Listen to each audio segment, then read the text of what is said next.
तो गाँव वालों, इस वीडियो में करेंगे फॉर्मूलेज ऑफ सेल। देखो स्टार्ट करता हूँ। ये डिस्चार्जिंग का केसेस में दो केसेस होते हैं, चार्जिंग का और डिस्चार्जिंग का। और एक चीज़ हाँ, देखो जो शॉर्ट में वीडियो बनाया जा रहा हूँ, मुश्किल से कितने 5 से 10 मिनट की वीडियो, और अगर आपने एक दिन में 2 वीडियो भी देखे तब भी आपका इजीली कोर्स फाइनल अक्टूबर नवंबर तक कंप्लीट हो जाएगा सीबीएसई बोर्ड के लिए, मैक्सिमम जितना आपको करना चाहिए। और ये मैं as a free crash course ही अवेलेबल कर रहा हूँ आपके लिए, जो कि आप नॉर्मली आओ एक दिन में मुश्किल से 5 से 10 मिनट की वीडियो है, 2 वीडियो देखो खत्म करो। एक छोटा सा फ्री कोचिंग ही हो गई आपके लिए, जहाँ पे आप इजीली आके 5 से 10 मिनट की वीडियो देख के इजीली पूरा कोर्स कंप्लीट कर सकते हो। क्योंकि बाकी हर जगह जहाँ पे देखोगे यूट्यूब पे, तो आपको मिलेगा क्या कि पूरे 1-1 घंटे की वीडियो बना रखी है उन्होंने, 1-1 घंटे 2-2 घंटे की वीडियो बना रखी है, जो कि बहुत बोरिंग हो जाता है और देखने में मजा भी नहीं आता।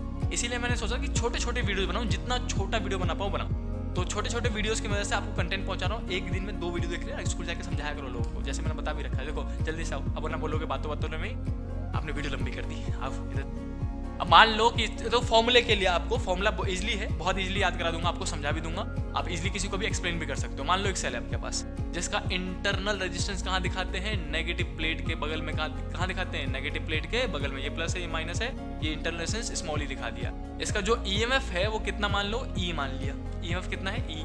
इसमें हमने जोड़ दिया एक एक्सटर्नल रेजिस्टेंस कैपिटल आर, ऐसे करके यहाँ पे जोड़ दिया, और इसके बाद लगा दिया हमने स्विच, और स्विच के बाद हमने सर्किट कंप्लीट कर दिया। अब होगा क्या, देखिए मान लो कि ये जो ईएमएफ था, इसका जो मैक्सिमम पोटेंशियल डिफरेंस होगा वो कितना था, मान लेते हैं कि 100 वोल्ट था। कितना था ये, 100 वोल्ट, समझाने के लिए बता रहा हूँ। अब जैसे ही आप स्विच को करोगे ऑन, जैसे आप स्विच को करोगे ऑन, तो स्विच को ऑन करते ही क्या होगा, इसमें करंट फ्लो करेगा। जैसे ही करंट फ्लो करना स्टार्ट करेगा तो सबसे पहले तो इंटरनल रेजिस्टेंस बोलेगा पहले हमको दे वोल्टेज, तो ये तो इसी का घर के अंदर ही है ना, तो सबसे पहले वोल्टेज ड्रॉप कौन कराएगा, इंटरनल रेजिस्टेंस। कितना खाया इसने, मान लेते हैं कि इसने 10 वोल्ट खा लिया। कितना खा लिया, 10 वोल्ट, तो बाहर कितना निकलेगा, 90 वोल्ट।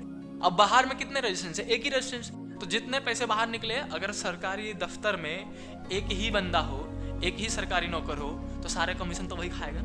तो बाहर जो घर में खाना था, जब पापा निकले घर से तो बच्चों ने जो पैसे मांगने थे वो तो मांग लिए 10 वोल्ट। अब जो बाकी पैसा है वो किसके पास जाएगा, सरकारी दफ्तर के पास। सरकारी दफ्तर में हमने देखा कि एक ही आदमी है, तो सारे घूस तो यही खाएगा। तो भाई साहब हमने क्या बोला कि बचा कितना था, 100 में से 10 तो इसने खा लिया, बचा कितना, 90। और 90 कौन खाएगा, ये एक्सटर्नल रेजिस्टेंस। तो 90 वोल्ट किसने खाया, एक्सटर्नल रेजिस्टेंस ने। अब मैं कहूं आपको ईएमएफ निकालो, तो ईएमएफ मतलब क्या, voltage drop by internal resistance plus में voltage drop by external resistance, है ना। 90 प्लस में 10 = 100 हो जाएगा। अब इसी को अगर मैं, ये तो आपको हो गया न्यूमेरिकल, ताकि आप इजीली समझ सको। इंग्लिश में या फिर वर्डिंग्स में कैसे लिखते हैं हम, कि जो voltage drop by internal resistance होगा उसको हम क्या देते हैं, वी डैश। क्या कह देते हैं, वी डैश। अब वी डैश मतलब क्या है, voltage drop by internal resistance, जो कि ऐसे निकालोगे, वोल्टेज का फॉर्मूला क्या होता है, आई आर। करंट इनटू में रेजिस्टेंस जो होगा वो वोल्टेज ड्रॉप होगा। यहाँ पे एक्सटर्नल में क्या मानोगे, यहाँ पे जो वोल्टेज ड्रॉप होगा उसको सिर्फ V मान लो। V मतलब है voltage drop by external resistance. उसका फॉर्मूला क्या होगा, I। इस पर कौन सा R है, कैपिटल R, तो कैपिटल R लिख देंगे। तो ये voltage drop by external resistance है और ये voltage drop by internal resistance है। इन दोनों को जोड़ दोगे तो किसके बराबर हो जाएगा, ईएमएफ के। तो हम यहाँ लिखेंगे जो ईएमएफ होगा वो वोल्टेज, इंग्लिश में भी लिख देता हूँ जल्दी से एक बार, voltage drop by internal resistance, समझ गए। प्लस में क्या करोगे, वोल्टेज ड्रॉप, समझ जाना इसको, voltage drop by external resistance capital R, समझ गए। अब इसी को ईएमएफ को क्या लिख सकता हूं मैं, ईएमएफ को voltage drop by internal resistance कितना था, आई स्मॉल आर, राइट, और voltage drop by external resistance कितना था, कैपिटल वी। तो मैं इसी को पलट के लिख रहा हूं, मैं पहले वी को लिख देता हूं, इस वाले को पहले लिख देता हूं, वी प्लस में आई स्मॉल आर। मैं इसको ऐसे लिख सकता था, E = V प्लस में V डैश, लेकिन इसका कोई फायदा नहीं होता, हमें डायरेक्टली फॉर्मूला चाहिए, तो इसीलिए मैं समझाते हुए आपको ये फॉर्मूला निकाल के दे रहा हूँ। ये मेन फॉर्मूला है डिस्चार्जिंग में, याद रखना, E = V प्लस में IR, voltage drop by external resistance plus में voltage drop by internal resistance. अब इसी फॉर्मूले से आप सारे फॉर्मूले निकाल पाओगे। आपको एक फॉर्मूला पता होना चाहिए था, बस ये। इस कॉन्सेप्ट की मदद से आप ये वाला फॉर्मूला याद रखोगे। मैं यहाँ पे वोल्टेज ड्रॉप बाय पहले इंटरनल रेजिस्टेंस लिखा है तो उसको यहाँ लिखा है मैंने, और voltage drop by external resistance जो कि हमने V माना था उसको यहाँ लिख दिया। अब इससे बोले आपको कि करंट निकालो, तो निकाल लेंगे। देखो ये V किस में, प्लस में, इधर जाएगा तो माइनस में, E माइनस V, और बचा कौन यहाँ पे, = IR बचेगा, है ना।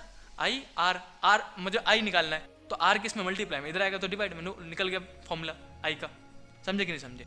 अगर पूछे कि ये तो E और V के टर्म में, एक और हो सकता है कि जैसे ईएमएफ का फॉर्मूला क्या हो जाएगा, V को खोल देंगे हम, V की वैल्यू कितनी थी, I कैपिटल R था कि नहीं था, I स्मॉल r, लिख दिया, दोनों सेम। यहाँ से क्या कॉमन आ सकता है, I कॉमन आ गया, तो R प्लस R इंटू में ये, और इंटू में E आ जाएगा, इक्वल टू में E आ जाएगा। यहाँ से I निकालूंगा तो यहाँ से भी I निकाला जा सकता है। I कितना आएगा, ये दोनों मल्टीप्लाई में, इधर जाएगा तो डिवाइड में, E अपॉन में R प्लस में R।